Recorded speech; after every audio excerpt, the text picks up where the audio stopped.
God, grant me the serenity to accept the things I cannot change, courage to change the things I can, and wisdom to know the difference.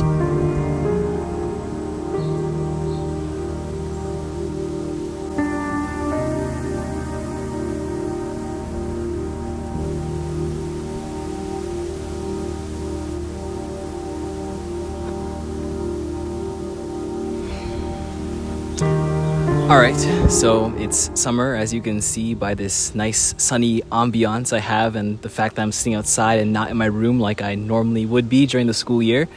But yeah, I just feel like this summer has been a great experience for me because I think it's really changed my perspective on the way that I view the world and the way that I've been living and going about it. And I felt that it would be a criminal thing to not share those thoughts for me to at least remember in the future, or maybe you guys can take something from it. I'm not sure why this perspective shift happened. Maybe it was the fact that I had a lot of new experiences, whether that was from doing my first internship or living on my own, having to cook for myself, to drive a lot, which I don't like doing, and having to just do a bunch of new things on my own. Or maybe it's the fact that I've just been reading a lot of books and consuming a lot of information. It could be any of those things, but I think the combination of all of those things really led to this change in the way that I see myself. And I thought it'd be interesting to talk about them here, as I think I've summarized them into 3 points that can be consumed and used in our own lives each and every day, and maybe that can change your perspective as well. Alright, this year my family and I decided that we weren't going to go travel too far anywhere, so we're just staying in our state. So currently we're exploring our state since we haven't done that much. We're doing this eat, sleep, staycation thing. So right now we're exploring some of the state parks. Unfortunately, as in normal New England fashion, you can see that's doing this weather thing. No idea what this is, misting or whatever, but you know, no time but the present is the best, so we're gonna go explore around and see what we see. So while I was out doing my internship and living in the dorm that I was in, I remember one day distinctively that I was going down the elevator. This time, unlike normally when there's no one there was actually someone in the elevator. I was just thinking about what I was going to do when I got to work. And then after that, when I comprehended that the person even existed, I started thinking, oh, well, you know, I wouldn't want to interrupt their peaceful morning with my stupid conversational things like good morning. And so I left and didn't think much about it until I got to work and I'd gone there safely and I figured out the things that I was going to do for the day. And then I realized how awful that actually was. I hate it when people make me feel like I'm invisible and that I don't even exist. And I had just done the same thing to this random stranger. And it's not that crazy to just acknowledging that another person is there and that they're worth existing in that moment. And that kind of reminded me of some general advice I've heard in a bunch of different books. And that's the idea that the thoughts that we perceive that other people are thinking about us are actually our own thoughts projected onto them. And I think this is one of the most profound things that I've discovered this summer. I'm often paralyzed from ever starting conversations or doing anything really out of the ordinary or ridiculous because I'm always concerned, like, what will people think of me? What will they think of me when I do this? Or what will be my perception when I do this? And I often try to cope with this by putting on a persona of the person that I want people to think me as, because I believe that when I see people, I have the ability to read their minds.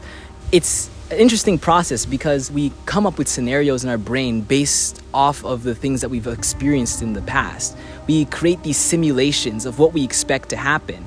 And although we think these simulations feel real because we've experienced many things, the truth is that no person can actually experience everything. And so their mental model, their AI trained model of their brain is incapable of creating a result of the event that is exactly that happens. And in fact, for me at least, it's so bad to the point where if I can think of it, I'm pretty sure it won't happen at all. And so here I am attributing all of these simulations of what I think the person is thinking onto them and then thinking that that is what they're actually thinking. But in reality, it may be correct, but on the other hand, it may also be just completely and totally false. And that idea that these thoughts that I think people are having may not even be real is a strange one. If they're my own thoughts and I'm in control of my own thoughts, that means that I could literally have the power to change people's perspectives on me by simply changing my own thoughts. There was no point in even trying to concern myself with thinking about what other people think of me. obviously doesn't mean that I should just go about doing ridiculous things, but that means that if I want to be a certain way, I just have to be that way. And the sooner I see myself as that way, the sooner that I can project those thoughts into other people and believe that's what they think of me. It just sort of gave me this freedom, this lenience that I could have with my life. I can just go into the elevator and say good morning to a person because that's what I would want someone to do to me. And I don't have to think about if they're thinking that I'm annoying, because that's what I was thinking. And just making that subtle shift in mindset has allowed me to feel freer in being myself around other people and just going about my life without the fear of being something that was actually just the thought that I had of myself. Alright, so we're at a new location now. This has a few little waterfalls and a cool river here. There's another like small one down there. Probably can't see that one. But yeah, this is pretty cool. I've never been here before. I've been living in the state for my whole life and I've never actually seen most of it. So I guess it's kind of interesting since you live a place your whole life and you think that, oh, you know this place, but you really don't. So yeah, pretty cool stuff. Wish it was sunnier out, but that's okay. I also recently read this book. It was called The Subtle Art of Not Giving an F. And I thought the book was very funny, a bunch of very interesting points.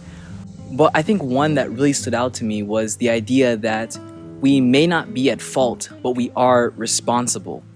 And I think it's so easy that we just go about blaming everything. We blame other people for our problems. We blame other things for our problems. We blame ideas for our problems. We even make up things to blame for our problems.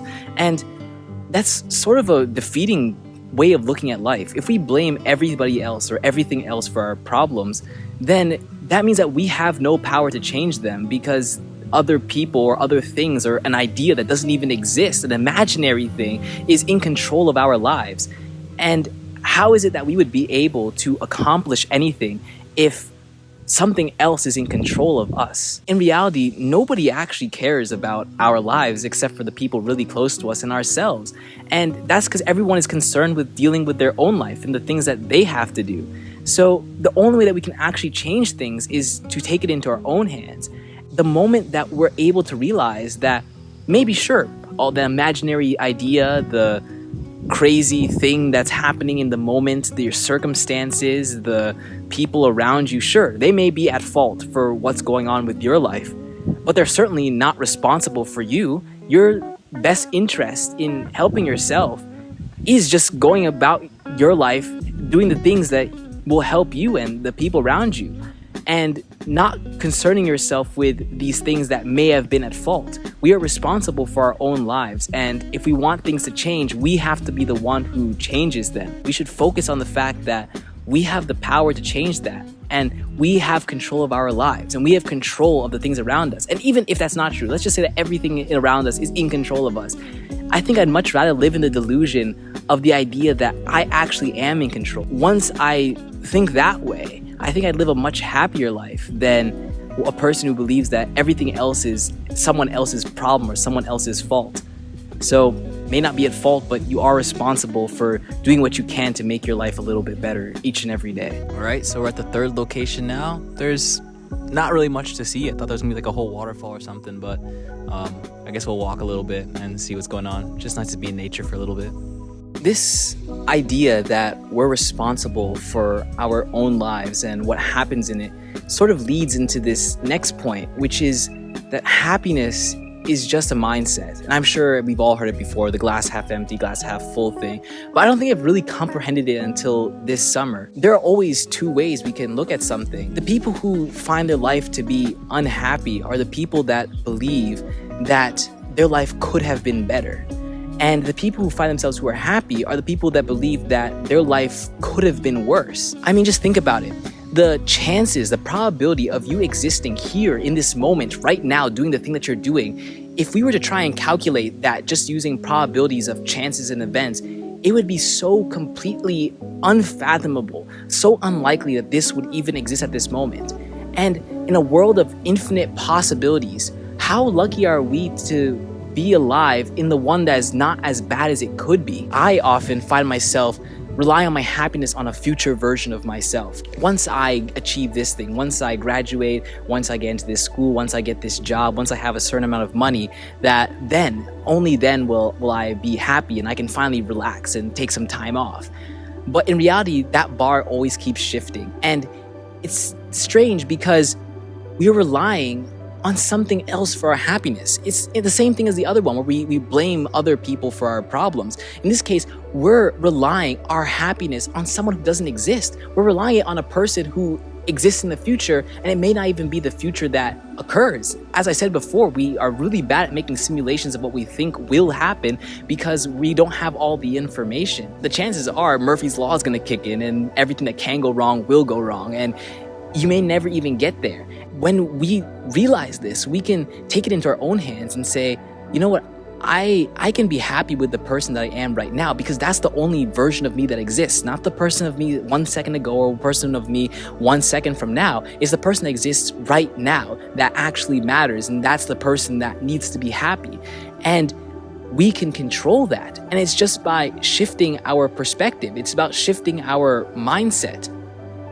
Who are we right now? And it doesn't mean that we have to settle for who we are right now and just say, oh, well, I can't get any better. A person who's happy is a person who wants to become better and to improve and to change for the things that they want to do. I always like to think that rather than rely on the person of the future that I think is this perfect version of myself, I can instead just be that perfect version of myself. How would that person act? How does that person think? How does that person want to see themselves behave? And I just do that right now. And although I am not that person, I can be happy that I'm trying, and I can be happy that this is a part of who I am because I can see it and I can do it. And all I have to do now is wait for time to catch up. Time will eventually keep on going, and if I keep acting this way and happy with where I am in the moment and the improvements I'm making each and every day, I won't even notice that at some point I had become the person that I've always wanted to be. I think that's a really nice thought to think about, that I am in the moment the person I want to be, and that time just has to pass through me. All right, so we've been walking for quite a bit now, and we've yet to find a waterfall. The best we've seen is this thing.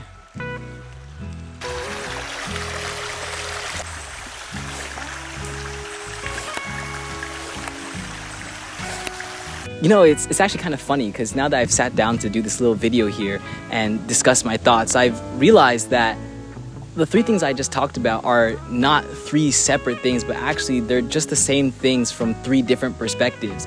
They all are saying that the moment you realize that you have agency in your life is the moment that you can actually be free. You know, I'm not saying that this is something easy. I still struggle with talking to new people. I still think about what they're thinking when I do that. I still blame other people when things don't go my own way, and I still get upset when things aren't working out. But every time that I go and read my little journal entries about all the things I'm thankful for, or those moments when I actually start taking the steps to live my life the way that I want to live it, or those moments when I talk to a new person, I realize that I do have this control, I do have this agency, and I do have this freedom to do the things that I want to do. And there's nothing stopping me from just shifting my perspective and remembering these three things. And that's really quite profound. Yeah, and I'm not gonna let little old me prevent me from becoming the person that I want to be. Protecting my peace for so long, a little too good, now I'm solo. Watching reruns of the same shows, almost everybody I'm a no-show.